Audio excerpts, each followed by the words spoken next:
Hello everyone, this is आकाश रांगडाले। आप सभी का स्वागत है आपके अपने चैनल पे जिसका नाम है मैग्नेट ब्रेन्स हिंदी, जहां पर आपको मिलती है ऑनलाइन एजुकेशन बिल्कुल फ्री ऑफ कॉस्ट। मतलब कोई भी कूपन या फिर पैकेज खरीदने वाला कोई भी सिस्टम नहीं है।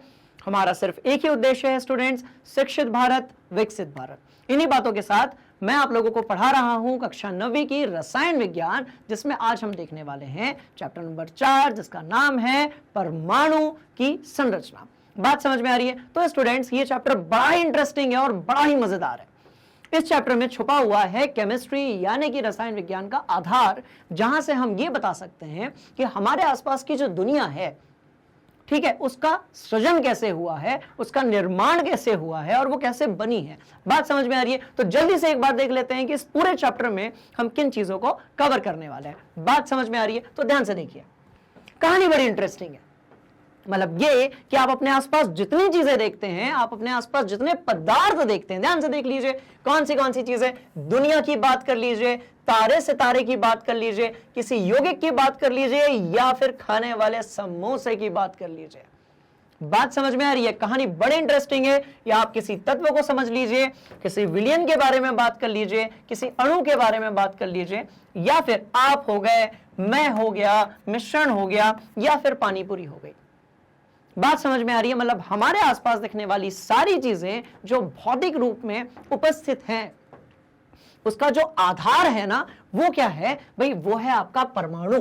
बात समझ में आ रही है? इसका जो आधार है स्टूडेंट्स, वो क्या है? परमाणु। और ये जो परमाणु है ना, ये कैसे बनता है, तो वो थोड़ा सा एक सस्पेंस वाला पार्ट है। बात समझ में आ रही है? तो ध्यान से देखिए, ये जो परमाणु है, इसका निर्माण करते हैं 3 फ्रेंड्स, जिसमें से एक नेगेटिव है, एक पॉजिटिव है और एक ऐसा है जो दोनों को एक दूसरे से पास बहुत ज्यादा आ जाते हैं, दूर रखता है। बात समझ में आ रही है? तो एक ऐसा है जो दोनों को एक दूसरे से दूर रखता है। बात समझ में आ रही है? और वो कैसा है? वो न्यूट्रल है, यानी कि उदासीन है। क्लियर हो गया? तो 3 दोस्तों की कहानी है जिन्होंने इस पूरी मूवी को डिजाइन किया हुआ है। हम बढ़िया से पढ़ने वाले हैं और भयंकर मजा आने वाला है। बात समझ में आ रही है आप लोगों को? कौन से भाई? एक नेगेटिव है, एक पॉजिटिव है और एक आपका जो है उदासीन है। ये तीनों क्या है? क्या सस्पेंस है? कैसे ये परमाणु बनाते हैं? कैसे परमाणु जो है वो इन चीजों को बनाता है? बात समझ में आ रही है? ये सारी चीजों को हम कवर करने वाले हैं इस चैप्टर में, जिसका नाम है परमाणु की संरचना। तो स्टूडेंट्स, हम ये देखेंगे कि जो परमाणु है उसकी संरचना कैसे होती है, और परमाणु जो है वो अलग अलग प्रकार के पदार्थ को, अणु को, तत्व को, यौगिक को, मिश्रण को, चाहे वो सममांगी हो या फिर विषमांगी हो, कैसे बनाता है। बात समझ में आ गई? तो सारी की सारी जो कहानी है जिसे आज मैं आपके सामने लेकर आया हूं मैग्नेट ब्रेन्स हिंदी पर, वो छुपी हुई है यहां पर। क्या कहते हो? पूरी की पूरी जो कहानी है ना, वो छुपी हुई है यहां पर। ध्यान से देखो, पूरी की पूरी जो कहानी है वो छुपी हुई है यहां पर। क्लियर हो गया? एक नेगेटिव, दूसरा पॉजिटिव और तीसरा आपका उदासीन यानी कि शून्य या फिर न्यूट्रल। बात समझ में आ गई? ठीक है, तो इन्हीं चीजों के साथ इस चैप्टर को हम लोग स्टार्ट करते हैं और देखते हैं कौन से टॉपिक्स हमारे सिलेबस में इस चैप्टर में, और पहला जो टॉपिक है वो क्या है। बात समझ में आ रही है? तो बस आप मेरे साथ बने रहिए, भयंकर मजा आने वाला है। जल्दी से आप इसका एक स्क्रीनशॉट ले लीजिए और इन चीजों को आप अपनी कॉपी में नोट कर लीजिए। बात समझ में आ गई? कोई दिक्कत वाली बात नहीं है ना? चलिए, देख लिया, ये सारी चीजें हम कवर करेंगे। ठीक है, चलो अब यहां पर आ जाओ और उसके बाद फिर यहां पर आ जाओ और फिर ये देखो कि वो जो पदार्थ के अंदर 3 आवेशित कण होते हैं वो कौन से होते हैं भाई। बात समझ में आ रही है? समझने के लिए हम फिर से यहां पर चलते हैं। तो सबसे पहले मैं आपको यह बताता हूं कि ये जो सस्पेंस था वो क्या था। बात समझ में आ रही है? ये कौन से 3 ऐसे कण थे, ये कौन से ऐसे 3 दोस्त थे जिनकी कहानी जो है वो इस चैप्टर में हम पढ़ने वाले हैं। बात समझ में आ रही है? तो ध्यान से देखिएगा, इन तीनों का जो सस्पेंस है उसको ओपन करने जा रहे हैं हम लोग। बात समझ में आ रही है? उसको रिवील कर रहे हैं और ध्यान से देखिएगा कौन से वो 3 कण हैं, ठीक है, जो पदार्थ का निर्माण करते हैं, जो परमाणु का निर्माण करते हैं। बात समझ में आ गई? तो ध्यान से देखो, तो भाई एक तो है आपका इलेक्ट्रॉन, एक कौन सा है आपका? इलेक्ट्रॉन, है ना? एक है आपका इलेक्ट्रॉन। दूसरा कौन सा है भाई? पहला इलेक्ट्रॉन है, दूसरा आपका प्रोटॉन है। दूसरा जो है वो कैसा है भाई? प्रोटॉन है। बात समझ में आ रही है? कोई दिक्कत वाली बात? तो बहुत ही कहानी सिंपल है, प्रोटॉन है। और तीसरा जो है वो है आपका न्यूट्रॉन। तीसरा जो है वो है आपका न्यूट्रॉन। तो क्या ये कहानी आप लोगों के समझ में आ गई? बोलिए यस सर। तो एक ऐसा है जो नेगेटिव है सॉरी, एक ऐसा है जो नेगेटिव है, दूसरा ऐसा है जो पॉजिटिव है ना, दूसरा ऐसा है जो पॉजिटिव है, और तीसरा ऐसा है स्टूडेंट्स जो कैसा है आपका उदासीन यानी कि न्यूट्रल है। क्या कहते हो? बात समझ में आई? नेगेटिव है, पॉजिटिव है और उदासीन है। कहानी समझ में आ गई? तो ये तीन ऐसे कण हैं जो निर्माण करते हैं किसका भाई? परमाणु का। अब ये परमाणु का निर्माण कैसे करते हैं, ये आपस में किस तरीके से संयोजित होते हैं, ये सारी कहानी बस जो है आप मेरे साथ देखते जाइए। मैं आपको ये पूरी कहानी समझाऊंगा अच्छे अच्छे कॉन्सेप्ट के साथ में, और ये भयंकर मजेदार होने वाला है। तो सबसे पहले हमने ये देखा कि जो परमाणु है, मतलब ये कि हमारे आसपास की जितनी चीजें हैं वो सब किससे मिलकर बनी होती है भाई? तो वो बनी होती है आपके परमाणु से। और ये जो परमाणु है मुख्यतः तीन कणों से मिलकर बना होता है, जिनका नाम है इलेक्ट्रॉन, प्रोटॉन, न्यूट्रॉन। बात समझ में आ रही है? इनका नाम है इलेक्ट्रॉन, प्रोटॉन एंड न्यूट्रॉन। तो उसको भी हम यहां पर लिख देते हैं। चलो, तो ये हो गया इलेक्ट्रॉन, ये हो गया प्रोटॉन और ये हो गया आपका न्यूट्रॉन। बात समझ में आ गई? जितनी चीजें हैं वो किससे मिलकर बनी हुई हैं? परमाणु से। और जो परमाणु है वो किससे मिलकर बना हुआ है भाई? तो इलेक्ट्रॉन से, प्रोटॉन से और न्यूट्रॉन से। ठीक है, तो किस तरीके से आपस में कनेक्ट होते हैं अब ये हम देखने की कोशिश करते हैं। मतलब ये सारी चीजों का आधार परमाणु, परमाणु का आधार तीन मुख्य रूप से पाए जाने वाले कण। इसके अंदर और भी कण होते हैं पर हम मुख्य रूप से तीन ही कणों के बारे में बात करेंगे, उससे अपना जो काम है वो बहुत अच्छे तरीके से चल जाएगा। Electron, proton, neutron. बात समझ में आ गई? तो सबसे पहले हमने ये सीखा कि तीन कण होते हैं जो परमाणु का निर्माण करते हैं, है ना? कौन से भाई? इलेक्ट्रॉन, प्रोटॉन और न्यूट्रॉन। अब हम ये देख लेते हैं कि ये जो तीन कण हैं इनकी अवस्थाएं क्या होती हैं, इनके मूलभूत जो है आपके गुणधर्म क्या होते हैं, और इनके जो है संयोजन किस तरीके से होता है। इसका जो संयोजन है वो किस तरीके से होता है और ये किस तरीके से बनाते हैं परमाणु। क्या आपको ये कहानी समझ में आ गई? बोलिए यस सर। बात समझ में आ रही है? तो चलिए स्टार्ट करते हैं कहानी, बने रहिए मेरे साथ। नाम है पहला इलेक्ट्रॉन, दूसरा प्रोटॉन और तीसरा न्यूट्रॉन। तीसरा कौन सा स्टूडेंट्स? तो भाई न्यूट्रॉन। कोई दिक्कत वाली बात? इसको अपनी कॉपी में नोट कर लो और स्टार्ट करते हैं कॉन्सेप्ट्स, है ना? चलो ध्यान से देखो। तो स्टूडेंट्स भाई देख लिया हम लोगों ने कि आपका जो इलेक्ट्रॉन है, प्रोटॉन है और न्यूट्रॉन है वो कौन सी चीज है ना? अब ये समझ लेते हैं कि जो तीन कण हैं जो बनाते हैं परमाणु और ये पूरी दुनिया, इसके द्रव्यमान क्या होते हैं और भाई आवेश क्या होते हैं। बात समझ में आ रही है? तो एक छोटी सी जो जानकारी है हम उसको कलेक्ट कर लेते हैं। किसके बारे में? तो इलेक्ट्रॉन, प्रोटॉन और न्यूट्रॉन। बात समझ में आ रही है? हालांकि ये चीज हम लोग जो है वन शॉट वीडियो में भी पढ़ने वाले हैं, ठीक है, और कॉन्सेप्ट वीडियो में भी पढ़ने वाले हैं। मतलब हम बार बार जो है उसकी प्रैक्टिस करेंगे और वो चीज जो है हमारे दिमाग के अंदर फिट हो जाएगी। बात समझ में आई? तो चलिए बढ़ते हैं भाई। सबसे पहले जो आपका पार्टिकल है, सबसे पहला जो कण है ना स्टूडेंट्स, उसका नाम क्या है? तो वो है आपका इलेक्ट्रॉन। बात समझ में आ रही है? अब इलेक्ट्रॉन कैसा होता है? तो इलेक्ट्रॉन जो है वो आपका ऋणात्मक होता है। प्रोटॉन कैसा होता है? तो प्रोटॉन धनात्मक होता है। न्यूट्रॉन कैसा होता है? तो वो न्यूट्रल यानी कि उदासीन होता है। बात समझ में आ गई? अब भाई न्यूट्रॉन की जब आप बात करेंगे तो इसका जो आवेश है, न्यूट्रॉन का जो आवेश है वो कितना है? तो वो देखिए ऋणात्मक है 1.6 इंटू 10⁻⁻⁹ कूलाम, है ना? कुछ इसी तरीके से आप उसका द्रव्यमान देख सकते हैं। कितना है भाई? 9.1 इंटू 10⁻⁻31 kg, क्योंकि आपको पता है कि जो आवेश है उसका एसआई मात्रक क्या है? कूलाम है। जो द्रव्यमान है उसका एसआई मात्रक क्या है? तो भाई वो केजी है। बात समझ में आ रही है? और यदि आपसे कोई पूछे कि न्यूट्रॉन की खोज किसने की, बात समझ में आ रही है? तो न्यूट्रॉन नहीं, इलेक्ट्रॉन की बात हो रही है, एक्सट्रीमली सॉरी। तो इलेक्ट्रॉन की खोज किसने की? तो आपको आंसर देना है मिस्टर जे थॉमसन, जिनको हिंदी में हम कहते हैं टॉमसन। बात समझ में आ रही है? तो जे थॉमसन और टॉमसन जो है वो एक ही चीज है, परेशान होने वाली बात नहीं है। बात समझ में आ गई? चलिए, तो भाई इलेक्ट्रॉन के बारे में जब भी बात होगी तो किसने खोज की? तो जे थॉमसन ने। कब की? तो 1897 में।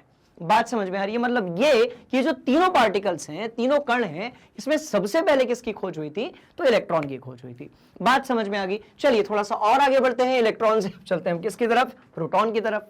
बात समझ में आ रही है? तो प्रोटॉन के केस में क्या हुआ था, प्रोटॉन का आवेश जो रहेगा वो इलेक्ट्रॉन के बराबर ही रहेगा। बात समझ में आ रही है? मतलब उसका जो मान है आवेश का, प्रोटॉन और इलेक्ट्रॉन का, दोनों का एक समान ही रहेगा। अंतर क्या है कि आपका जो इलेक्ट्रॉन है वो ऋणात्मक है और जो प्रोटॉन है वो कैसा है भाई, तो वो धनात्मक है। बात समझ में आ गई? कोई प्रॉब्लम वाली बात? तो ध्यान से देखिए, यहां प्लस लिखा हुआ है, ऊपर माइनस लिखा हुआ है। अच्छा, द्रव्यमान जो है, प्रोटॉन का द्रव्यमान इलेक्ट्रॉन से ज्यादा होता है, लगभग 1800 गुना ज्यादा होता है। बात समझ में आ रही है? तो प्रोटॉन का द्रव्यमान से देखो कितना होगा, 1.67 इंटू 10⁻27 kg होगा। और प्रोटॉन की खोज किसने की थी, तो रदरफोर्ड ने की थी। बात समझ में आ रही है? कुछ एक किताबों में या पहले ऐसा लिखा होता था, पुरानी जो किताबें हैं उसमें, कि भाई प्रोटॉन जो है उसकी खोज की थी मिस्टर गोल्डस्टीन ने। बात समझ में आ रही है? पर ये कहानी जो है वो थोड़ी सी अधूरी है। जो सही नायक हैं, जो एक्चुअल उसके पीछे की जो कहानी है प्रोटॉन के पीछे की, वो बात कर रहे हैं हम किनके बारे में, मिस्टर रदरफोर्ड के। बात समझ में आई? कब की थी, तो 1919 में की थी। क्लियर हो गया? चलिए, इसके बाद हम आते हैं किस तरफ, न्यूट्रॉन की तरफ। अब आपके जो न्यूट्रॉन है कैसा होता है भी, आवेश इस पे शून्य होता है। इसका मतलब ये कि न्यूट्रॉन जो है कैसा होगा, न्यूट्रल होगा। बात समझ में आ रही है? तो अब क्या है, आवेश नहीं होगा, पर इस पर जो द्रव्यमान है वो लगभग किसके बराबर होता है, प्रोटॉन के बराबर होता है। बात समझ में आ रही है? तो छोटी कक्षाओं में यदि आपसे प्रोटॉन और न्यूट्रॉन का द्रव्यमान पूछा जाए, मास पूछा जाए, तो आप बोलेंगे कि समान ही होता है। ठीक है, कहानी कुछ और है। कहानी यह है कि भाई आपका जो न्यूट्रॉन होता है उसका द्रव्यमान थोड़ा सा ज्यादा होता है, किससे, प्रोटॉन से।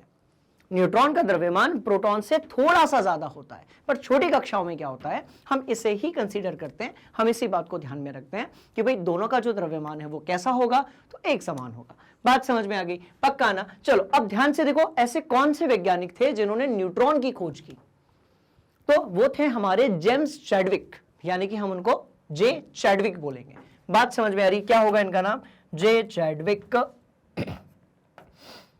पक्का पक्का। और कब की थी, तो 1932 में की थी, है ना। तो अब ध्यान से देखो, आपसे यदि पूछा जाए कि जो तीनों मूलभूत कण हैं किसी परमाणु के अंदर, उसमें से सबसे पहले किसकी खोज हुई थी, तो आपका आंसर क्या होगा, आपका होगा इलेक्ट्रॉन। तो सबसे पहले कौन, इलेक्ट्रॉन, उसके बाद कौन, उसके बाद प्रोटॉन, और तीसरे नंबर पे क्या, न्यूट्रॉन। तो न्यूट्रॉन पे आवेश नहीं था, इसलिए बहुत दिनों तक तो जो है न्यूट्रॉन के बारे में किसी को जानकारी ही नहीं थी।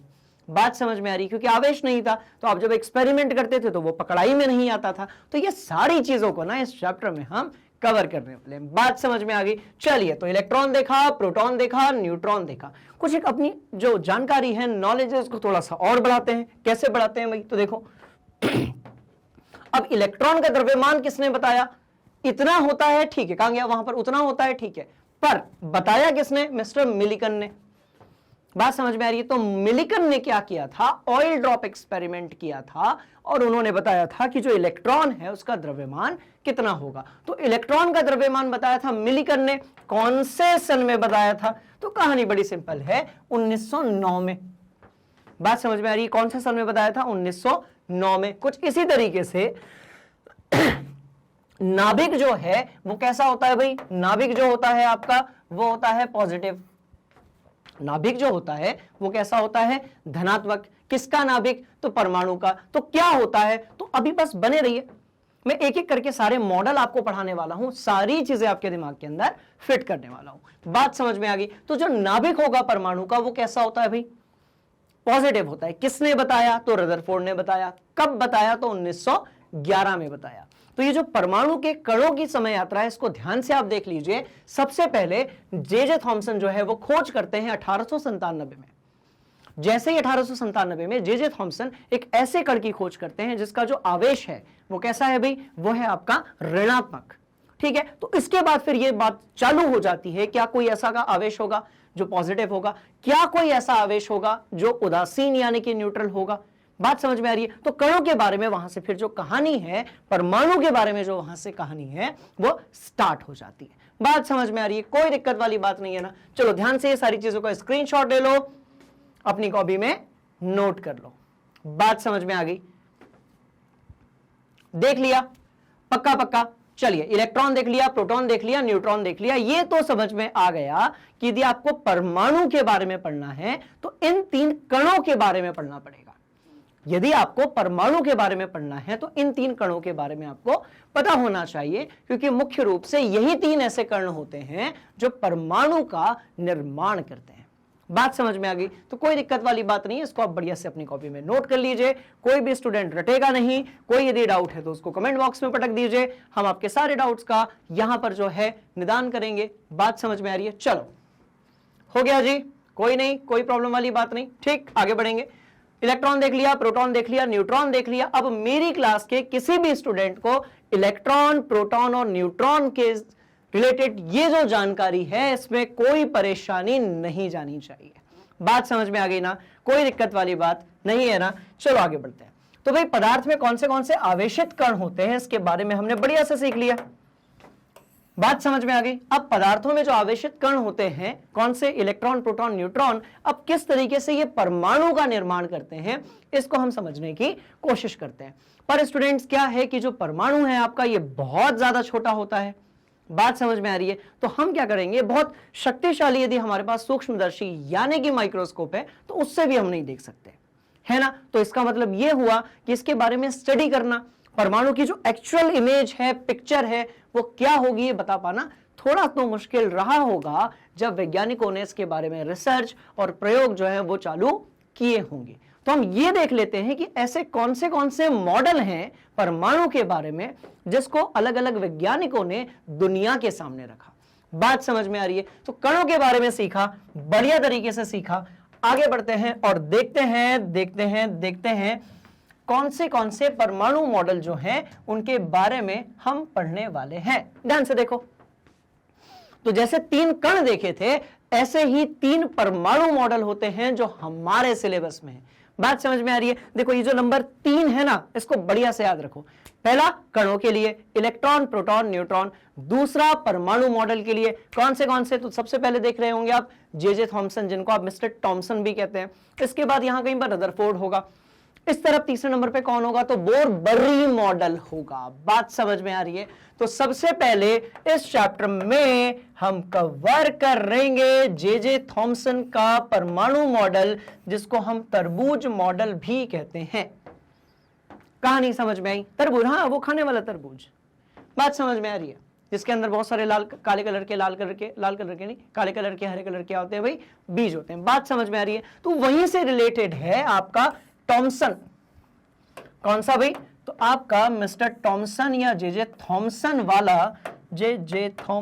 वाला परमाणु मॉडल। ठीक, बात समझ में आ गई? तो कण कितने? 3। मॉडल कितने? 3। कौन से? J Thomson, Rutherford, Bohr Bury. आसान है बात, पक्का ना? चलिए, तो अब देखिए, मिस्टर थॉमसन या जे थॉमसन का जो मॉडल है उसको हम कहते हैं तरबूज मॉडल। हम इन सबको डीप में भी पढ़ने वाले हैं। बात समझ में आ रही है? पर देख तो लें पहले कि आज की जो क्लास है उसमें हम कौन सी चीजों को कवर करने वाले हैं, है ना? तो ये ध्यान से रखिएगा, देखिएगा। तो तरबूज मॉडल क्या था भाई? इस तरीके से कि भाई तरबूज के जो बीज हैं, जे थॉमसन ने ये चीज बता दी कि जो परमाणु है वो 2 प्रकार के आवेश से बना होता है, पर जो आवेश है वो किस तरीके से डिस्ट्रीब्यूटेड होंगे, किस तरीके से उनका क्या होगा भाई, वो फैलाव होगा किसी परमाणु के अंदर, वो कैसे होगा, उसके बारे में उन्होंने ज्यादा बात नहीं की। तो उन्होंने बताया, क्या बताया ये थोड़ी देर से बताऊंगा, बस आप ये देख लो, है ना? थोड़ा सा सस्पेंस बनाए रखते हैं कि तरबूज मॉडल क्यों कहते हैं। बात समझ में आ रही है? कुछ बच्चे बोल रहे होंगे सर एकदम सस्पेंस रिवील करते लास्ट मोमेंट पर आकर आपने रोक दिया, है ना? क्योंकि डीप में पढ़ेंगे ना स्टूडेंट्स, परेशान होने वाली कोई बात ही नहीं है। ध्यान से देखो, तो सबसे पहले तरबूज मॉडल है, किसने दिया? जे थॉमसन ने दिया। इसके बाद हम बात करते हैं अल्फा कण वाला मॉडल। अब सवाल पैदा होता है, ये अल्फा कण क्या है? बात समझ में आ रही है? ये अल्फा कण वाला मॉडल क्या है? तो देखते हैं ना, बड़ी ये इंटरेस्टिंग सी कहानी है। चलिए, तो रदरफोर्ड ने दिया अल्फा कण वाला मॉडल। ये क्या है, कौन सी चीज घूम रही है, बीच में क्या बना हुआ है, ये सारी चीजें हम समझेंगे किसमें भाई? रदरफोर्ड के परमाणु मॉडल में। और तीसरे नंबर पे है बोर-बरी मॉडल, जिसको अभी हम देखते हैं। जिसका हम अभी बात करते हैं कि इलेक्ट्रॉन कैसे घूमता है, नाभिक क्या होता है, प्रोटॉन क्या होता है, न्यूट्रॉन क्या होता है, कैसे ये आपस में जुड़े हुए होते हैं, ये सारी चीजें, यानी कि सबसे ज्यादा अपडेटेड है आपका कौन सा वाला, बोरबरी मॉडल। सबसे ज्यादा अपडेटेड कौन सा है स्टूडेंट्स, तो सबसे ज्यादा अपडेटेड, ध्यान से देखो, सबसे ज्यादा सटीक, सबसे ज्यादा जो सटीक मॉडल है आपका परमाणु का, वो कौन सा है भाई, बोरबरी। पर अचानक से बोरबरी मॉडल तो बन नहीं गया होगा, सबसे पहले बात की गई होगी थॉमसन के मॉडल की, इसमें कुछ कमी रही होगी, इसको दूर किया होगा मिस्टर किसने, रदरफोर्ड ने। फिर रदरफोर्ड ने एक्सपेरिमेंट किया होगा, उन्होंने एक मॉडल बताया होगा, फिर उसमें कुछ कमी रही होगी, उसको दूर किसने किया होगा, बोरबरी ने। क्या ये कहानी आपके समझ में आ रही है? पक्का ना? तो कौन से 3 मॉडल दिमाग में फिट कर लो, आपको बिल्कुल रिवीजन करने की जरूरत नहीं पड़ेगी, सारी चीजें इस क्लास में ही आपके दिमाग के अंदर मैं फिट करने वाला हूं। बात समझ में आ रही है आपको? थॉमसन, रदरफोर्ड, बोरबरी, सबसे ज्यादा सटीक कौन सा, तो भाई बोरबरी मॉडल। बात समझ में आ गई? इसको जल्दी से अपनी कॉपी में नोट कर लें। अब हम स्टार्ट करेंगे जे थॉमसन, यानी कि मिस्टर टॉमसन वाला परमाणु मॉडल। बात समझ में आ गई? चलो ध्यान से देख लो, देख लिया? क्या कहते हो, मजा आ रहा है? बताना मुझे कमेंट बॉक्स में, ठीक है? चलो भाई आगे बढ़ेंगे। परमाणु की संरचना कौन करता है? परमाणु की संरचना तो कई बार हमने देख लिया है, इलेक्ट्रॉन करता है, प्रोटॉन करता है और न्यूट्रॉन करता है, पर यह तो बहुत बाद की बात है। बात समझ में आ रही है? ये बहुत बाद की बात है। इससे पहले हम चलते हैं किससे, किसकी तरफ भाई, तो हम चलते हैं हमारे मिस्टर टॉमसन की तरफ, मिस्टर टॉमसन की तरफ। तो मिस्टर टॉमसन का जो मॉडल था वो कहां से उन्होंने उस कॉन्सेप्ट को लिया भाई, तरबूज से लिया।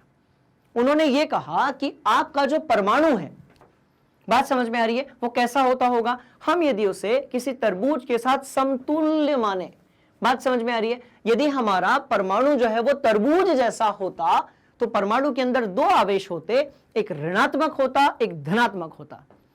अब जैसे आप तरबूज देख रहे होंगे तो तरबूज के जो बीज हैं, ये देखो, ये तरबूज का बीज है ना, काले कलर से बनाएंगे, क्या कहते हो, चलो बनाते हैं, ये देखो।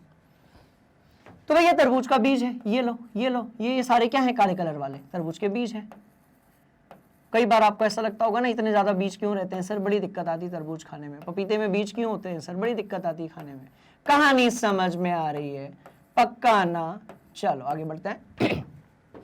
काले कलर से आपको जो दिख रहे हैं वो क्या हैं आपके, तो भाई वो हैं आपके क्या, वो है ऋणात्मक आवेश। कैसा है ये, ऋणात्मक आवेश। रुको जरा,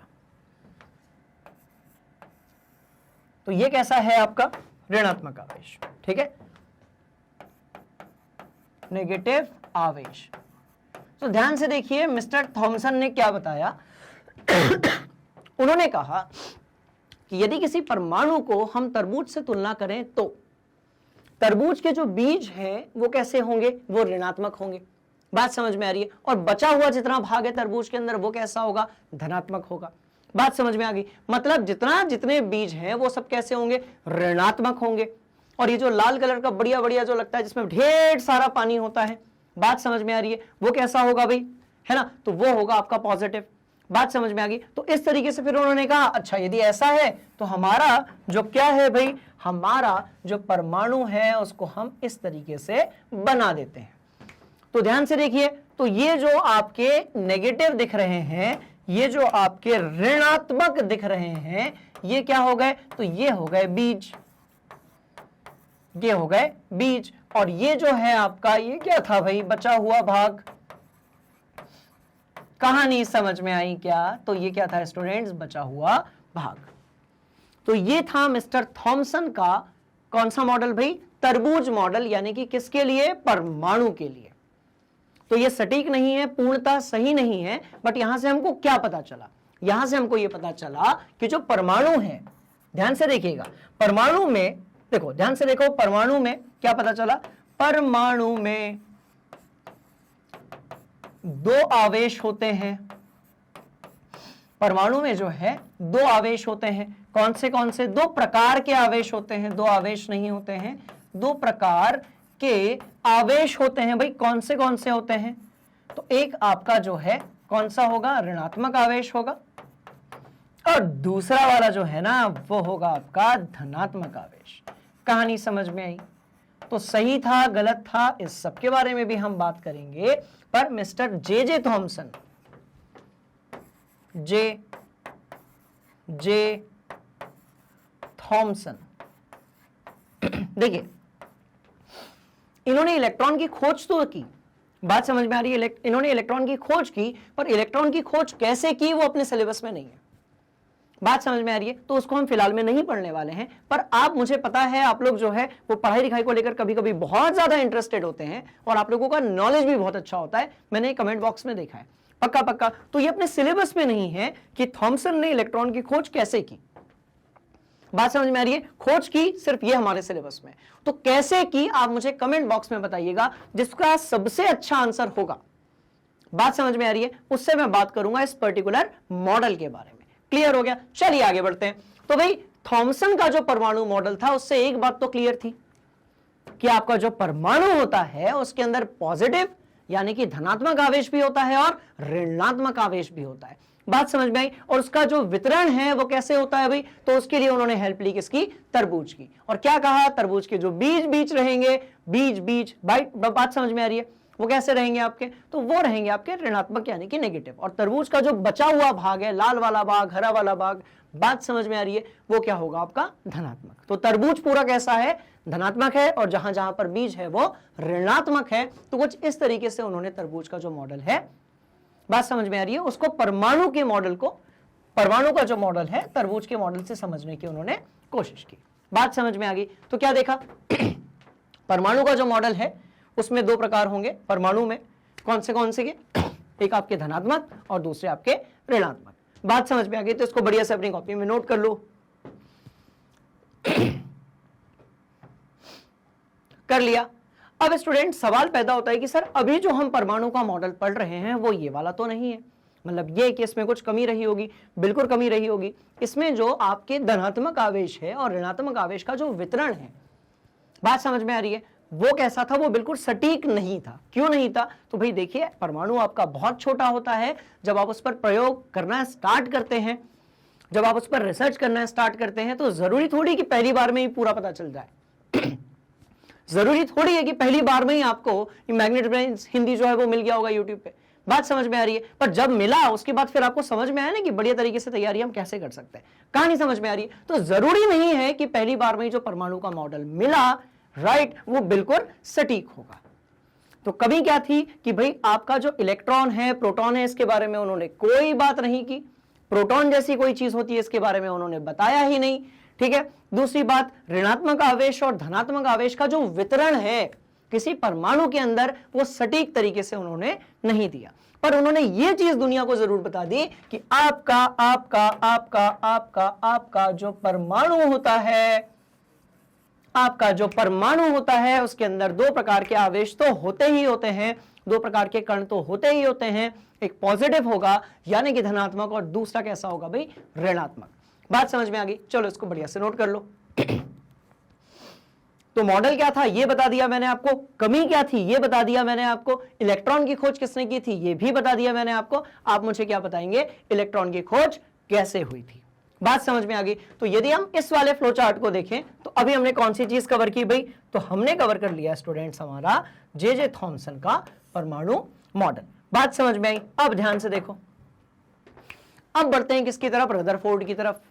अब बढ़ते हैं किसकी तरफ? रदरफोर्ड की तरफ। बात समझ में आ रही है? तो देखते हैं इसके बाद हमारे पास रदरफोर्ड के मॉडल में कौन सी चीजें हैं।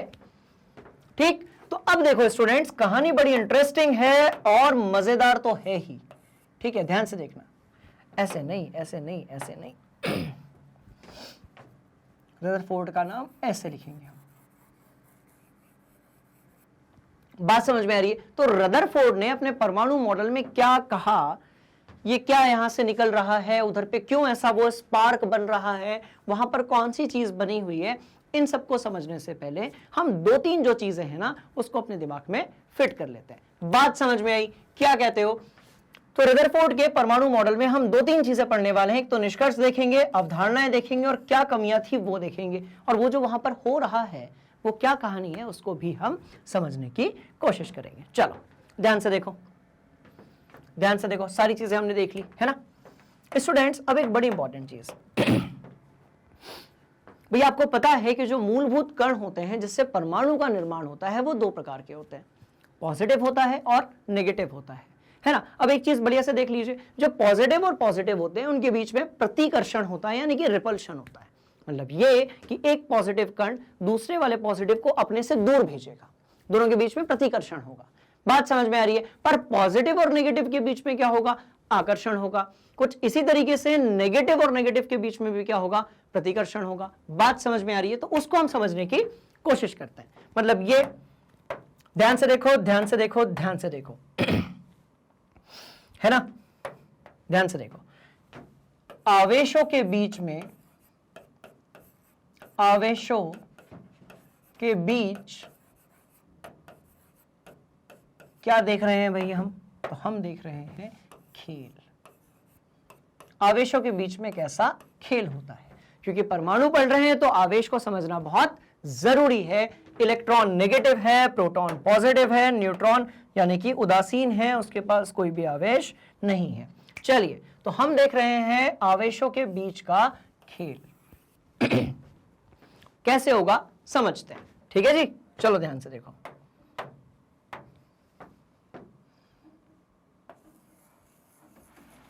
तो ध्यान से देखो, कहानी इंटरेस्टिंग है, बड़ी इंटरेस्टिंग है। बात समझ में आई, बात समझ में आई क्या, जल्दी बताओ।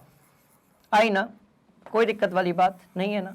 चलो देखो ना फिर, देखो बहुत सिंपल है। देखो देखो देखो देखो, दोनों हमारे ऋणात्मक हैं, एक ऋणात्मक है एक धनात्मक है, ये भी धनात्मक है और ये भी धनात्मक है। बात समझ में आई। अब मैंने क्या बताया था भैया आपको कि जो नेगेटिव नेगेटिव होंगे उनके बीच में क्या होगा, तो प्रतिकर्षण होगा। क्या होगा, तो ये दोनों एक दूसरे को ना स्टूडेंट्स दूर भेजेंगे बेटा, ये दोनों एक दूसरे को दूर भेजेंगे, ये दोनों एक दूसरे को अपनी तरफ खींचेंगे, ये भी दोनों एक दूसरे को क्या करेंगे, दूर भेजेंगे। बात समझ में आ रही है। मतलब ये कि यहां पर क्या होगा, तो प्रतिकर्षण होगा। क्या होगा, तो प्रतिकर्षण होगा। यहां पर क्या होगा, तो आकर्षण होगा। कहानी समझ में। और यहां पर फिर से क्या होगा, तो भाई प्रतिकर्षण होगा, प्रतिकर्षण। कहानी समझ में आई। तो प्रतिकर्षण होगा, आकर्षण होगा, आकर्षण आकर्षण, ठीक है। और यहां पर फिर से क्या हो जाएगा, प्रतिकर्षण हो जाएगा। बात समझ में आ गई। तो आप बस ये याद रखिए कि दो यदि धनात्मक आवेश आपके पास हैं तो उनमें क्या होगा, भाई प्रतिकर्षण होगा। दो यदि ऋणात्मक है तो उनके बीच में भी क्या होगा, प्रतिकर्षण होगा। पर यदि एक ऋणात्मक है और एक धनात्मक है तो इनके बीच में होगा आपका आकर्षण। क्या ये वाली कहानी समझ में आ गई, पक्का ना, कोई दिक्कत वाली बात नहीं है। चलो, अब यदि ये चीज आपको क्लियर है तो एक छोटा सा एक्सपेरिमेंट करते हैं, एक छोटा सा एक्सपेरिमेंट करते हैं। बात समझ में आ रही है। एक्सपेरिमेंट क्या है उसको समझने की कोशिश करते हैं। इसको अपनी कॉपी में आप नोट कर लो। कर लिया, ठीक है। अब देखो, एक बढ़िया चीज बना रहा हूं, ध्यान से देखिएगा, बड़ा इंटरेस्टिंग है ना। ध्यान से देखो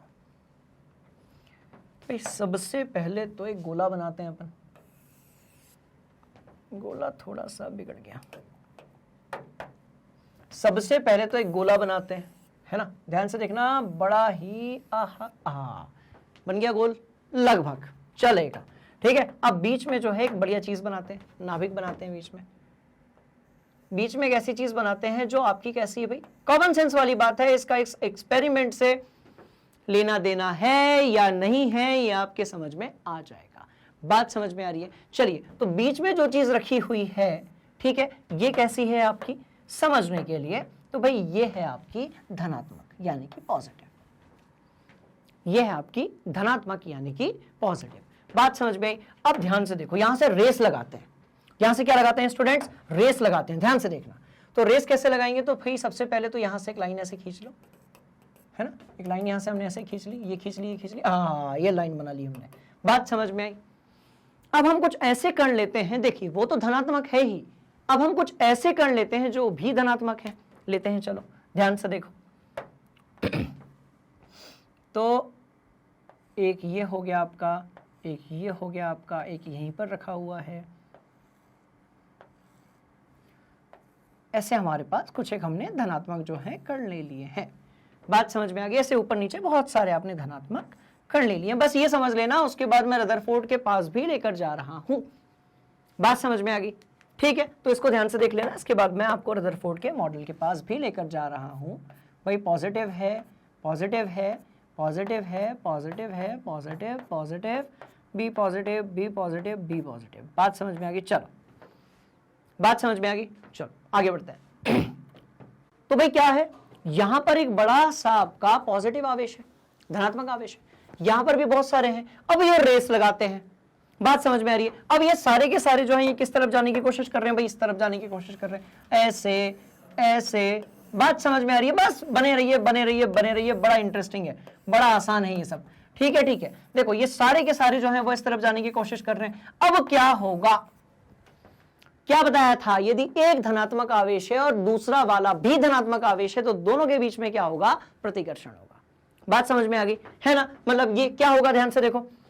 देखो वो धनात्मक आवेश है, ये भी धनात्मक है, पर ये क्या है, बहुत दूर है, इसलिए प्रतिकर्षण नहीं होगा, ये सीधा चला जाएगा। कहानी समझ में आई? कुछ इसी तरीके से ये भी धनात्मक है, ये भी इधर सीधा ऐसे चला जाएगा। पर क्या होगा, देखो ये धनात्मक जो है ये बिल्कुल सीधे उससे जाकर टक्कर करना चाहता है, पर जब ये यहां पहुंचेगा तो उधर वाला धनात्मक आवेश इधर ये वाले धनात्मक आवेश को क्या करेगा भाई, इसको वो धक्का दे देगा। क्योंकि समान आवेश जो होते हैं उनके बीच में क्या होता है भाई, उनके बीच में प्रतिकर्षण होता है, तो ये वापस आ जाएगा। फिर कहानी समझ में आई क्या? पक्का पक्का। तो ये जो है ये वापस आ जाएगा फिर, पक्का पक्का, कोई दिक्कत वाली बात नहीं है ना? तो जैसे गया था वैसे क्या हो गया भाई, वापस आ गया। इधर वाला जो है ये गया, ये गया, ये इसको भी धक्का दे देगा, बट ये थोड़ा सा ऐसा चला जाएगा। ठीक है, इसको भी धक्का देगा, ये थोड़ा और ऐसा चला जाएगा, इसको धक्का देगा, ये भी ऐसे रिटर्न हो जाएगा, इसको धक्का देगा, ये ऐसे। तो अब ध्यान से देखो हुआ क्या, अब ध्यान से देखो हुआ क्या। हमने सिर्फ एक चीज जो थी उसको उपयोग किया कि भैया दो धनात्मक चीजें यदि होती हैं, दो धनात्मक चीजें यदि होती हैं तो उनके बीच में प्रतिकर्षण होता है। इसको आप अपने दिमाग में रख लीजिएगा बस। बात समझ में आ रही है? दो धनात्मक चीजें यदि होती हैं तो उनके बीच में प्रतिकर्षण होता है। धनात्मक चीजों के यदि बीच में दूरी बहुत ज्यादा हो तो असर नहीं होता है, पर यदि दूरी कम हो तो दोनों के बीच में प्रतिकर्षण होगा और हमें इस तरीके से कुछ जो है रिजल्ट मिलेगा। कहानी समझ में आ गई? पक्का पक्का। तो बस इसको आप अपने दिमाग में नोट कर लीजिए कि धनात्मक चीजें एक दूसरे से क्या करती हैं भाई, प्रतिकर्षण करती हैं। बात समझ में आ गई? चलो अब आते हैं कॉन्सेप्ट पे। अब भाई ये सब क्या है, अब जो है ये सब क्या है, बात समझ में आ रही है? सर ये रदरफोर्ड का परमाणु मॉडल क्या है, इसमें क्या हुआ, सारी चीजें बता रहा हूं।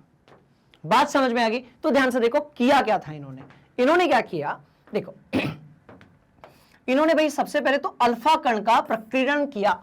अब सवाल पैदा होता है कि सर ये अल्फा कण क्या है, सवाल पैदा होता है कि ये अल्फा कण क्या है ना? तो हम लोग थोड़ा सा जो अल्फा कण है स्टूडेंट्स उसको समझ लेते हैं। हम लोग जो थोड़ा सा अल्फा कण है उसको समझ लेते हैं क्या है भाई।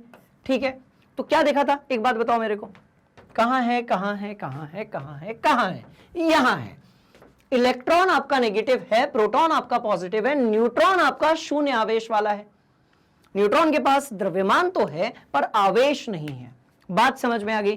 ठीक है, तो प्रोटॉन पॉजिटिव है, न्यूट्रॉन आपका उदासीन है और इलेक्ट्रॉन आपका नेगेटिव है। चलो देखो अल्फा कण क्या है, तो अल्फा कण है आपका दो प्रोटॉन और दो न्यूट्रॉन का संयोजन। बात समझ में आ रही है? मतलब दो प्रोटॉन, दो दो दो दो दो प्रोटॉन धन दो न्यूट्रॉन। इधर मत देखो, इधर अभी बिल्कुल नहीं देखना है। ठीक है, बात समझ में आई? दो प्रोटॉन और दो न्यूट्रॉन को हम क्या कहते हैं स्टूडेंट्स, हम कहते हैं अल्फा कण। बात समझ में आई क्या? पक्का पक्का। तो दो प्रोटॉन है आपके पास में और दो न्यूट्रॉन यदि आपके पास में है तो आप उसको क्या बोलेंगे, तो स्टूडेंट्स आप उसको बोलेंगे अल्फा कण। बात समझ में आ गई? चलो ध्यान से देखो, तो भाई पहला प्रोटॉन और दूसरा प्रोटॉन, थोड़े बड़े बना दें, हाँ बड़े बना देते हैं, रुको।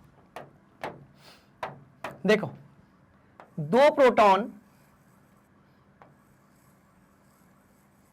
और दो न्यूट्रॉन,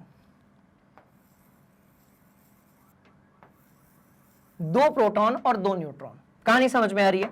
तो क्या होगा प्रोटॉन आपके 2 हो गए, ये देखो पहला प्रोटॉन, दूसरा प्रोटॉन, पहला न्यूट्रॉन और दूसरा न्यूट्रॉन। तो ऐसी 2 जोड़ी मतलब एक जोड़ी प्रोटॉन को एक जोड़ी न्यूट्रॉन के साथ है आपने मिला दिया, तो ये जो चीज मिली कैसी मिली भाई, ये जो चीज है इसको हम बोलते हैं स्टूडेंट्स, है ना, ये जो चीज हमें मिली इसी को हम बोलते हैं अल्फा कण। अब आप मुझे एक बात बताइए भाई, प्रोटॉन के कारण इसका आवेश कैसा होगा, धनात्मक होगा। न्यूट्रॉन के पास कोई आवेश ही नहीं है, तो आवेश न्यूट्रॉन के कारण तो नहीं होगा, पर किसके कारण होगा, तो प्रोटॉन के कारण होगा। तो ये अंडरस्टूड है, कॉमन सेंस वाली बात कि इसका इसका इसका इसका इसका आवेश जो है वो कैसा होगा, तो भाई कैसा होगा, इंटरेस्टिंग होगा, और कैसा होगा, पॉजिटिव होगा। तो इसका आवेश कैसा होगा, पॉजिटिव होगा। बात समझ में आ रही है, क्यों होगा भाई, धनात्मक क्यों होगा, क्योंकि इसके पास 2 प्रोटॉन्स हैं जो कि आपके धनात्मक होते हैं, 2 न्यूट्रॉन्स हैं जो कि उदासीन होते हैं। बात समझ में आ गई, तो इसका आवेश कितना होगा, धनात्मक होगा। क्या ये बात समझ में आ गई आपके, चलो इसको बढ़िया से नोट कर लो।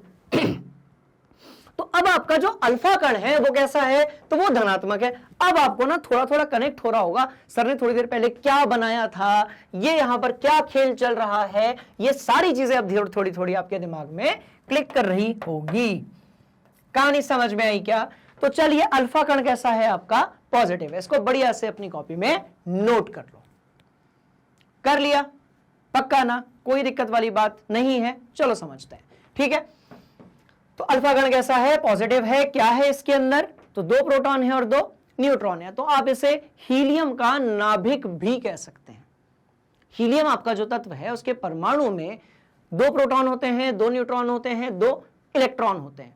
बात समझ में आ रही है, तो उसको हम समझने की कोशिश करते हैं, है ना। तो आप इसको हीलियम का नाभिक भी लिख सकते हैं। तो अल्फा कण क्या है स्टूडेंट्स, यह है आपका हीलियम, हीलियम का नाभिक। बात समझ में आई क्या, तो ये क्या हो गया आपका, हीलियम का नाभिक। पक्का ना, कोई दिक्कत वाली बात नहीं है। चलो इसको बढ़िया से अपनी कॉपी में नोट कर लो। कर लिया, अब आते हैं कॉन्सेप्ट पे। अब इधर वाले भाग को यदि आपने देख लिया है तो आपका ध्यान अब सिर्फ वहां पर होना चाहिए। अब रदरफोर्ड ने क्या किया, ध्यान से देखिएगा, ये स्रोत है, ये जो चीज है ये स्रोत है। स्रोत है किसका भाई, तो अल्फा कणों का। अल्फा कण का ये क्या है स्टूडेंट्स, ये स्रोत है। बात समझ में आ रही है, इसमें से बहुत सारे क्या निकल रहे हैं बताओ, अल्फा कण निकल रहे हैं भाई। तो यहां से निकल रहे हैं अल्फा कण, ये देखो ये देखो, ये सारे ऐसे दमदम में से बंदूक में से गोली निकलती है ना, ऐसे बहुत सारे यहां से अल्फा कण निकल रहे हैं। अब अल्फा कण जो निकल रहे हैं वो किस पर जाकर टकरा रहे हैं वो बताता हूं, कहानी समझ में आ रही है। तो भाई ये ऐसा है, ये है आपकी सोने की पन्नी,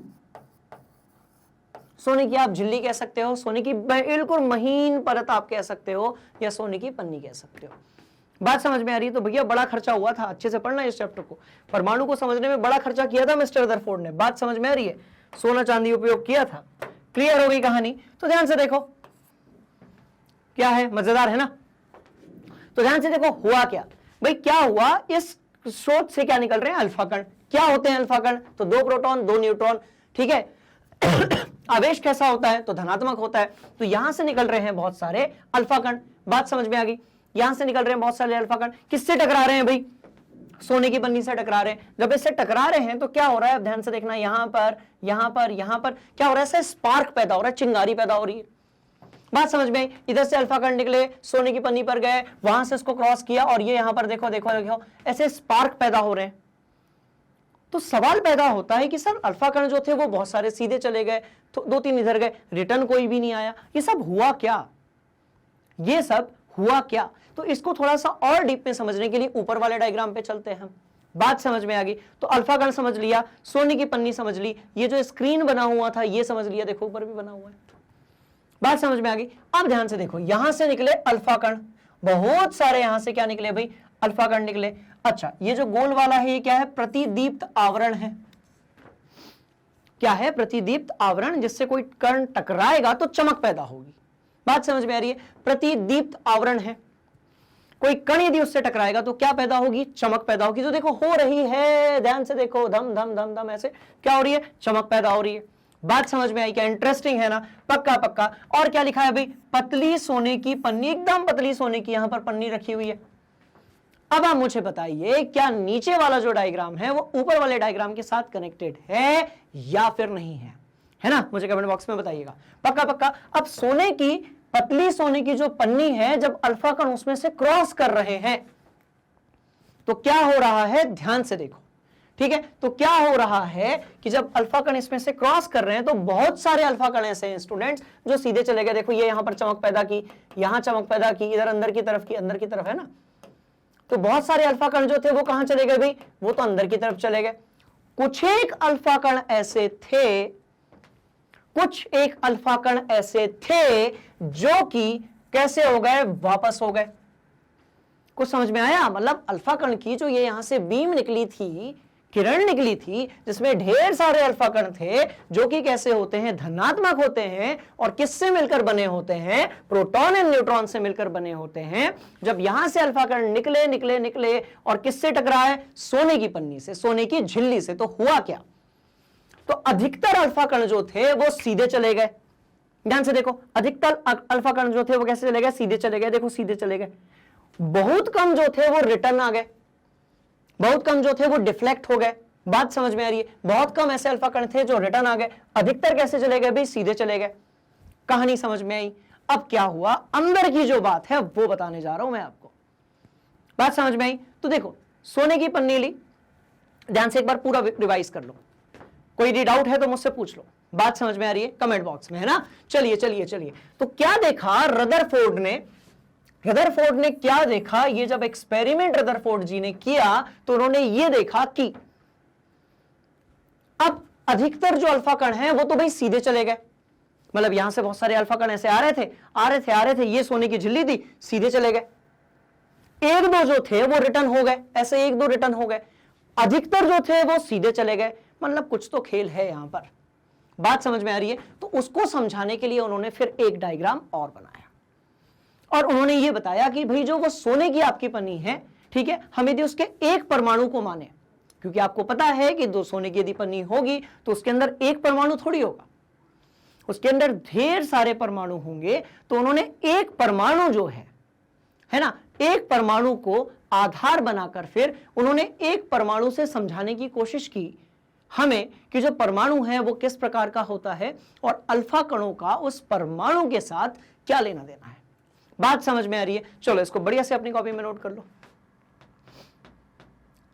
कर लिया? कोई दिक्कत वाली बात नहीं। तो अब देखो स्टूडेंट्स, है ना, बार बार बता रहा हूं, इसको दिमाग के अंदर बिल्कुल फिट कर लो। यहां से जो अल्फा कण निकले थे उसमें से बहुत सारे सीधे चले गए, सिर्फ कुछ, बात समझ में आ रही है, वो आड़े टेढ़े चले गए, पर बहुत सारे कैसे थे भाई? सीधे चले गए। तो इसके एक परमाणु के लिए हम एक मॉडल बनाएंगे, इसके एक परमाणु को समझने की हम कोशिश करेंगे। बात समझ में आ रही है? तो इन्होंने क्या बताया कि जो परमाणु है यदि वो गोलाकार है तो ये होगा।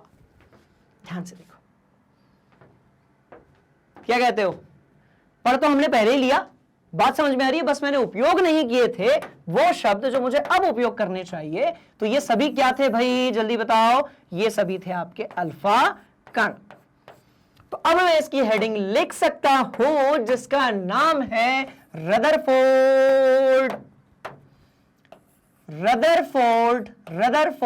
रदरफोर्ड का परमाणु मॉडल। कहानी समझ में आई क्या? तो यही था रदरफोर्ड का परमाणु मॉडल। हम किसके लिए देख रहे हैं भाई? बहुत सारे आपके परमाणु थे, हम देख रहे हैं एक परमाणु के लिए। बात समझ में आई? तो रदरफोर्ड का जो परमाणु मॉडल था हम देख रहे हैं एक परमाणु के लिए। क्या कहते हो स्टूडेंट्स? कहानी समझ में आ रही है? तो हम रदरफोर्ड का परमाणु मॉडल देख रहे हैं किसके लिए? एक परमाणु के लिए। क्योंकि यदि आपके एक परमाणु का समझ में आ गया तो बाकी सबका भी वैसा ही रहेगा, कॉपी पेस्ट करना है। कहानी समझ में आई क्या? तो रदरफोर्ड ने जो ये एक्सपेरिमेंट किया उसमें से बहुत सारे जो अल्फा कण थे जो कि कैसे होते हैं भाई? धनात्मक आवेशित होते हैं, वो सीधे चले गए। कुछ एक ऐसे अल्फा कण थे जो वहां से रिटर्न आ गए। बात समझ में आ रही है? तो इसी चीज को गुरुजी ने यहां पर बताया है। ध्यान से देखो, तो भाई ये एक परमाणु हो गया, ये जो लाल कलर से बना हुआ है, याद करो इसके बारे में बिल्कुल भी बात मैंने नहीं की थी। तो ये जो पूरा हो गया है स्टूडेंट्स, ये आपका एक परमाणु हो गया। बात समझ में आई। और रदरफोर्ड ने बताया कि भैया बीच में जो है ना, एक्चुअली हुआ क्या, ध्यान से देखना, हुआ ये नहीं हुआ, हुआ कुछ ऐसा। ध्यान से देखो, ध्यान से देखो, ध्यान से देखो, ठीक है, ध्यान से देखो। हुआ ये इस तरीके से बात हुई, ठीक है। अब रदरफोर्ड ने यहां से जो है बंदूक से निकाले अल्फा कण। कहां से निकाले? तो ये देखो यहां से निकाले। बात समझ में आई। अब रदरफोर्ड को थोड़ी पता है कि नाभिक वाभिक जैसी कोई चीज होती है, उनको कुछ नहीं पता था। उनको बस परमाणु जो मॉडल है वो देना था और परमाणु को समझाना था। बात समझ में आ रही है। तो जैसे यहां से अल्फा कणों ने जाना शुरू किया, क्या हुआ? अल्फा कण आगे गए, बहुत सारे अल्फा कण जो थे वो सीधे चले गए। बहुत सारे अल्फा कण जो थे स्टूडेंट्स, वो कैसे हो गए भाई? तो वो सीधे चले गए। देखो सीधे चले गए। बहुत सारे जो थे वो सीधे चले गए। देखो बहुत सारे सीधे चले गए। ये भी ऐसा सीधा चला गया। बात समझ में? ये भी लगभग सीधा चला गया। बात समझ में आ रही? पर क्या हुआ? कुछ अल्फा कण ऐसे थे, कुछ ऐसे अल्फा कण थे जो रिटर्न आ गए। एक तो भाई सीधे सीधे रिटर्न आ गया।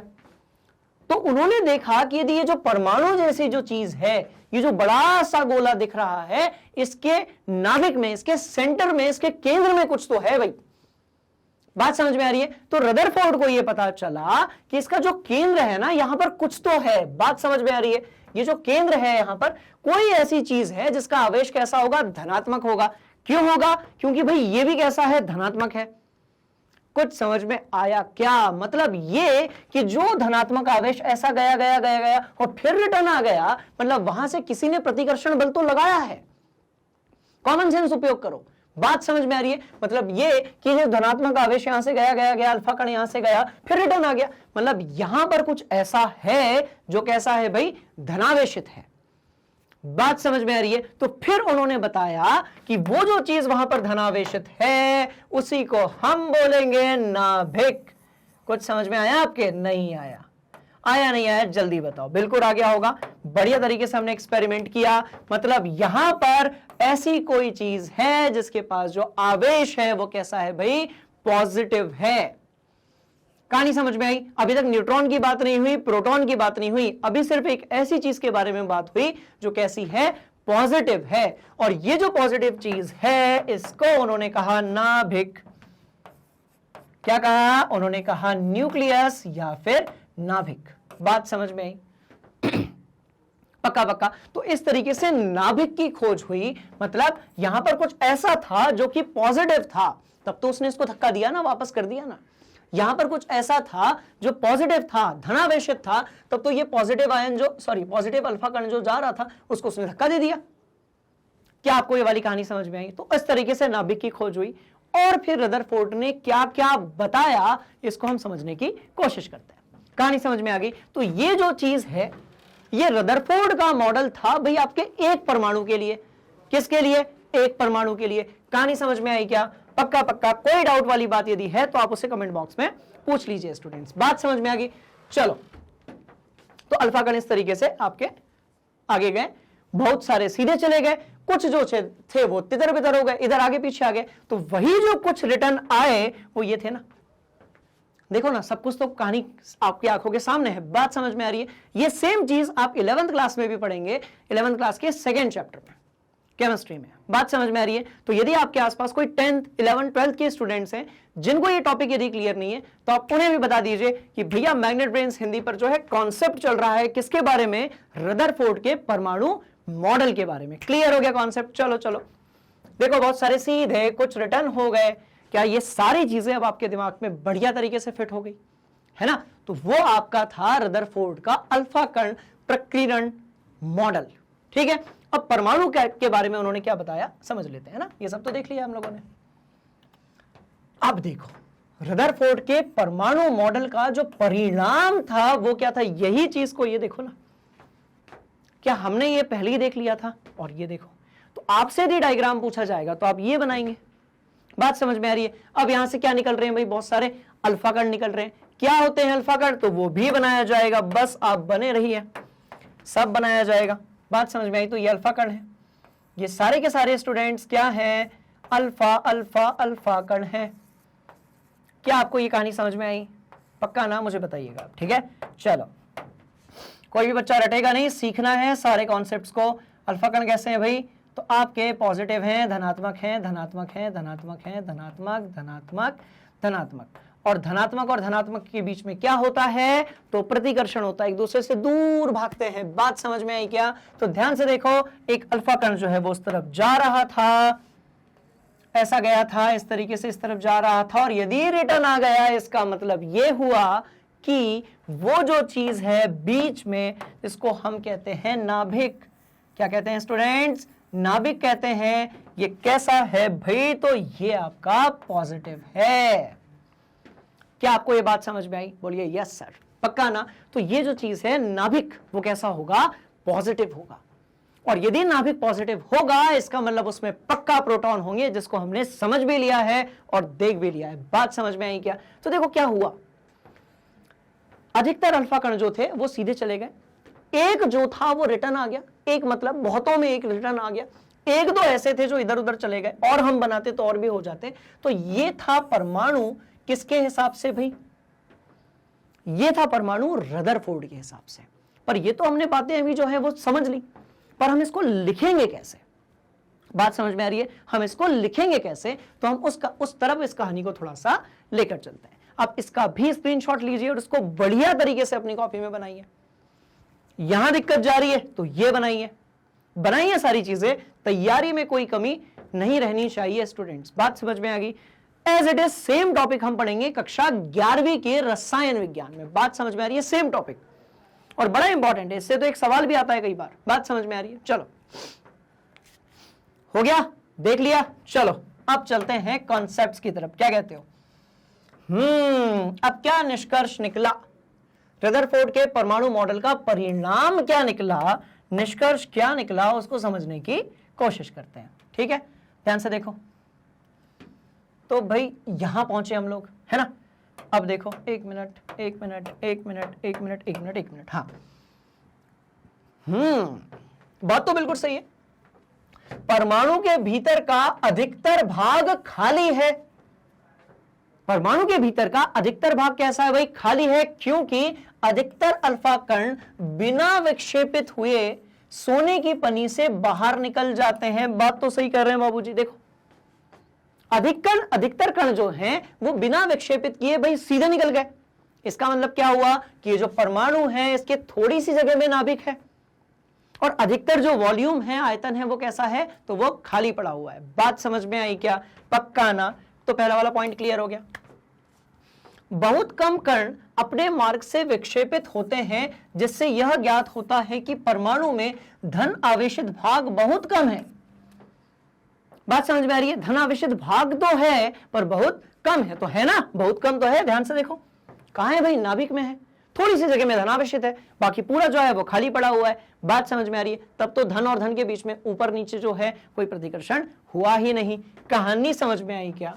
तीसरा नंबर पे, बहुत कम अल्फा कण 180 डिग्री पर विक्षेपित हुए। 180 डिग्री पर विक्षेपित होने का मतलब ये कि जिस रास्ते से आप गए उसी रास्ते से आप वापस आ गए। मतलब ये कि जिस रास्ते से आप गए उसी रास्ते से आप वापस यदि आ गए, तो कोण कितना बना भाई? 180 डिग्री का बना। क्या आपको एक कहानी समझ में आई? तो वही तो लिखा हुआ है कि बहुत कण अल्फा कण जो थे वो 180 डिग्री पर विक्षेपित हो गए, जिससे यह संकेत मिलता है कि सोने के परमाणु का पूर्ण धनावेशित भाग और द्रव्यमान परमाणु के भीतर बहुत कम आयतन में सीमित है। बिल्कुल सही बात है। बात समझ में आ रही है? ध्यान से देखना, ध्यान से देखना, ध्यान से देखना। क्या बोला जा रहा है? बहुत कम कण 180 डिग्री पर विक्षेपित हुए। यदि आपका नाभिक बड़ा होता, यदि आपका नाभिक बहुत बड़ा होता, तो अधिकतर अल्फा कण जो थे वो 180 डिग्री से इधर से आते, फिर टूई, फिर इधर से आते, फिर रिटर्न। कहानी समझ में आई? मतलब ये थोड़ी सी जगह में नाभिक है। नाभिक जो है स्टूडेंट्स वो बिल्कुल थोड़ी सी जगह में है, और उसके पास आवेश कौन सा है? तो धनावेश है। बात समझ में आई क्या? क्या कहते हो? पक्का? तो वही तो लिखा हुआ है, ध्यान से देखो। जिससे यह संकेत मिलता है कि सोने के परमाणु का पूर्ण, एक परमाणु की बात हो रही है तो बाकी के परमाणु में वैसे ही होगा, पूर्ण धनावेशित भाग और द्रव्यमान, पूरा का पूरा जो आवेश है और द्रव्यमान है, कौन सा आवेश? धनावेशित धनावेश, परमाणु के भीतर बहुत कम आयतन में सीमित है। प्राप्त आंकड़ों के आधार पर उन्होंने यह निष्कर्ष निकाला कि नाभिक की त्रिज्या परमाणु की त्रिज्या से 10 गुना छोटी है। बिल्कुल सही बात है। देखो परमाणु कितना बड़ा है और जो नाभिक है वो कितना छोटा है। कहानी समझ में आई? तो परमाणु का जो अधिकतर आयतन है वो कैसा है भाई? खाली पड़ा हुआ है। बात समझ में आ रही है? परमाणु का अधिकतम आयतन जो है वो कैसा है? खाली पड़ा हुआ है। बात समझ में आई क्या? पक्का पक्का। और अधिकतम द्रव्यमान जो है वो उसके नाभिक में है। तो क्या सीखा इन तीनों से? क्या सीखा कि 99% आपका जो आयतन है वो कैसा है? वो खाली है। बात समझ में आई? 99% जो आपका आयतन है, वॉल्यूम है, वो कैसा है? खाली है। और दूसरी चीज 99.9% द्रव्यमान जो है वो कहां पर है भाई? सॉरी 99% जो द्रव्यमान है वो कहां पर है? तो वो है आपके आपके आपके आपके परमाणु के नाभिक में। क्या कहते हो स्टूडेंट्स? बात समझ में आई क्या? जल्दी से नोट करो, आगे बढ़ रहे हैं। तो स्टूडेंट्स बात सीधी सी है, हमने परमाणु के बारे में समझ लिया। ये देख लिया कि जो नाभिक है वो बहुत ही कम जगह पर है। मैक्सिमम जो आपका द्रव्यमान है, अधिकतर जो द्रव्यमान है किसी भी परमाणु का वो नाभिक में ही पाया जाता है, क्योंकि प्रोटॉन का द्रव्यमान ज्यादा होता है, इलेक्ट्रॉन का बहुत कम होता है। बात समझ में आ रही है? तो सारी चीजों को बढ़िया से नोट कर लिया आपने। चलिए अब आगे बढ़ते हैं और देखते हैं कि भाई कॉन्सेप्ट जो है और क्या दिया हुआ है रदरफोर्ड के परमाणु मॉडल में। बात समझ में आ गई? तो कौन सी अवधारणाएं थी उसको भी हम समझने की कोशिश करते हैं। पक्का ना? ठीक है। तो क्या लिखा हुआ है तो ध्यान से देख लीजिए। परमाणु का केंद्र धनावेशित होता है। बिल्कुल होता है, बढ़िया से समझा है। नाभिक जो है वो धनावेशित होता है, तभी तो उसने अल्फा कणों का क्या किया था भाई? है ना, डिफ्लेक्शन कर दिया था, उनको जो है विचलित कर दिया था उनके रास्ते से। परमाणु का जो केंद्र है वो धनावेशित होता है, जिसे नाभिक कहा जाता है। अच्छा, हम तो पहले ही सीख कर बैठे हैं। नाभिक कहा जाता है क्योंकि केंद्र में होता है, केंद्रक भी कह सकते हो। एक परमाणु का लगभग संपूर्ण द्रव्यमान कहां होता है? नाभिक में होता है। क्यों होता है वो भी बता देते हैं। तो आप ध्यान से देखो, ध्यान से देखो, ध्यान से देखो। कहां गए, यहां गए। ध्यान से देखो भाई, नाभिक के अंदर प्रोटॉन होता है और न्यूट्रॉन होता है। इसका मतलब क्या होगा? इन दोनों का आवेश द्रव्यमान ज्यादा होता है। किससे? इलेक्ट्रॉन से। इलेक्ट्रॉन से लगभग 2000 गुना द्रव्यमान होता है प्रोटॉन का, और किसका? 1800 गुना लगभग द्रव्यमान ज्यादा होता है। किसका भाई? प्रोटॉन का और न्यूट्रॉन का। और ये दोनों ही कहां पाए जाते हैं? नाभिक में। जब दोनों ही नाभिक में पाए जाएंगे तो उससे होगा क्या? बात समझ में आ रही? तो पूरा द्रव्यमान तो कहां चला गया भाई? नाभिक में चला गया। इलेक्ट्रॉन जो है वो बाहरी कक्षा में घूमता जा रहा है, बट उसके पास उतना द्रव्यमान नहीं है। तो कवि वही कहना चाहते हैं कि इलेक्ट्रॉन नाभिक के चारों तरफ, अवधारणाएं कौन सी दी इन्होंने कि जो इलेक्ट्रॉन है वो नाभिक के चारों तरफ वर्तुलाकार मार्ग में चक्कर लगाता है, और नाभिक का आकार परमाणु के आकार की तुलना में काफी कम होता है। बिल्कुल सही बात है। बात समझ में आ रही है? तो प्रोटॉन और न्यूट्रॉन नाभिक में पाए जाते हैं, इलेक्ट्रॉन जो है वो आसपास घूम रहा होता है। कुछ कहानी समझ में आई क्या? पक्का ना? ठीक है। नाभिक का आकार हो गया, ये वाला भी हो गया, ये भी हो गया, ये भी हो गया, ये भी हो गया। अब मुझे बताइए ये जो कहानी है क्या ये आपके समझ में आई? बात समझ में आ गई? अब बढ़ते हैं कमियों की तरफ, है ना। तो स्टूडेंट्स इसको बढ़िया से आप अपनी कॉपी में लिख लीजिए। आप लोगों के लिए थोड़ा सा डीप नॉलेज है, इसलिए उसको 1 मिनट पीछे जाकर रिवाइज कर लीजिए, और उसके बाद हम चलते हैं कौन सी कमी थी रदरफोर्ड के परमाणु मॉडल में। कहानी समझ में आ गई?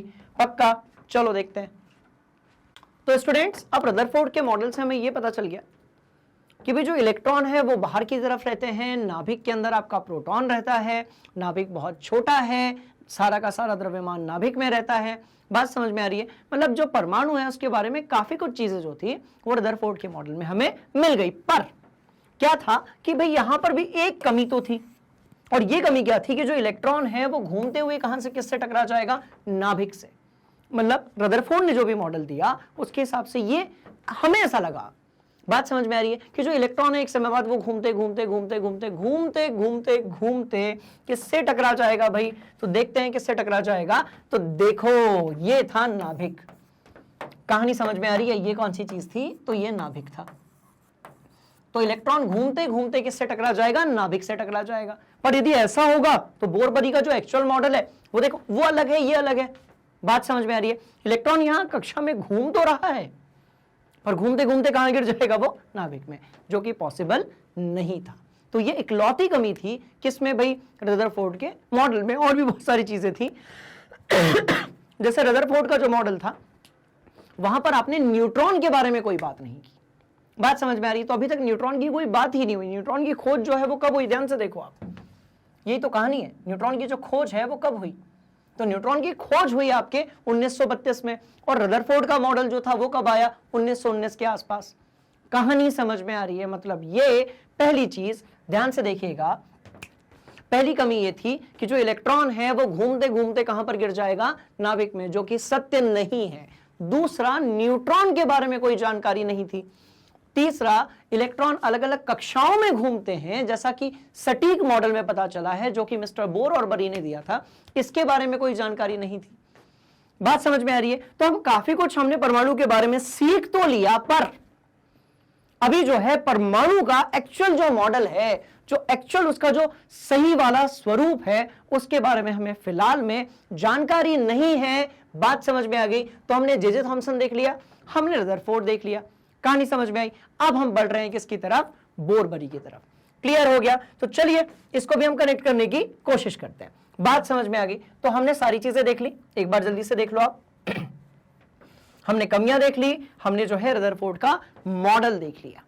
बात समझ में आ गई? तो इसी तरीके से ये जो बहुत सारी चीजें हैं, इसके आपको वीडियो भाई कहां पर मिलेंगे? तो वो आपको मिलेंगे कहां पर? मैग्नेट ब्रेन्स हिंदी पर। मतलब जैसे ही आप सर्च करेंगे गूगल पर जाकर, ठीक है, किसी भी सर्च इंजन पर जाकर मैग्नेट ब्रेन्स हिंदी, तो आपको मिलेगा कुछ इस तरीके से। देखो, इंग्लिश मीडियम वाला भी है, हिंदी मीडियम वाला भी है। जब आप हिंदी मीडियम पर जाएंगे तो आपको सारी क्लासेस के सीक्वेंस में चीजें मिल जाएंगी।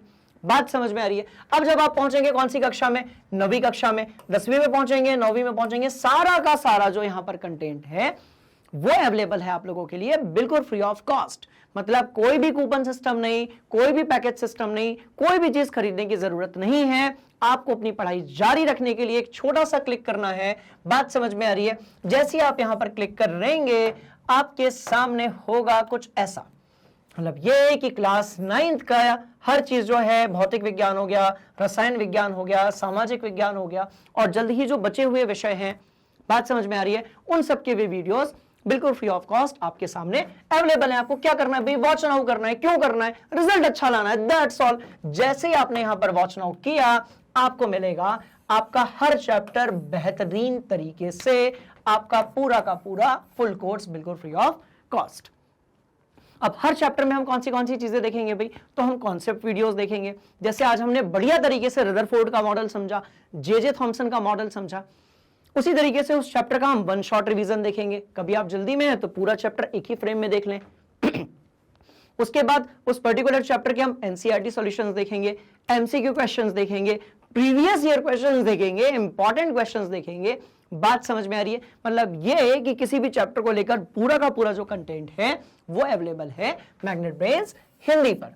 परेशान होने की बात नहीं है स्टूडेंट्स। बात समझ में आ गई? फॉर एग्जाम्पल ये देखो, यहां पर जो है क्लास 9वीं के रसायन विज्ञान की विषय सूची के बारे में एक जो वीडियो है वो आपको डेमो के रूप में दिया गया है। तो ये सारी चीजें अवेलेबल हैं स्टूडेंट्स हमारे सामने बिल्कुल फ्री ऑफ कॉस्ट। मतलब ये कि किसी भी प्रकार का कोई भी पैकेज, कोई भी सिस्टम, कुछ भी खरीदने की जरूरत नहीं है। बात हो कक्षा 6वीं की और 12वीं की, 7वीं की, 8वीं की, किसी भी क्लास की। तो कोई भी क्लास हो, कोई भी टॉपिक हो, कोई भी विषय हो, कोई भी सिस्टम हो, कोई भी बोर्ड हो, आपको परेशान नहीं होना है। सारी चीजें अवेलेबल हैं बिल्कुल free of cost magnet brains Hindi पर।